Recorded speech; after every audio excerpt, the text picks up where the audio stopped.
اعوذ باللہ من الشیطان الرجیم بسم اللہ الرحمن الرحیم. ٹاٹھو بچو السلام علیکم.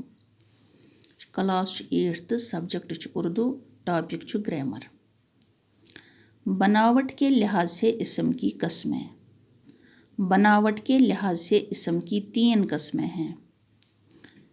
نمبر 1 اسم جامد، نمبر 2 اسم مصدر، نمبر 3 اسم مشتق. اسم جامد وہ اسم ہے جو نہ کسی اور کلمہ سے بنا ہوا اور نہ اسے کوئی اور کلمہ بن سکے، مثلا بلی، میز، کرسی وغیرہ. اسم مصدر وہ اسم ہے جو خود تو کسی اسم سے نہ بنے مگر اس سے کوئی دوسرے کلمے بنائے جائے، مثلا کھانا، سیکھنا، سونا. اسم مشتق وہ اسم ہے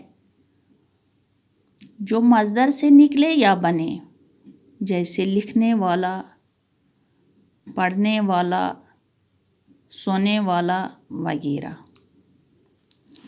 باقی وسلام.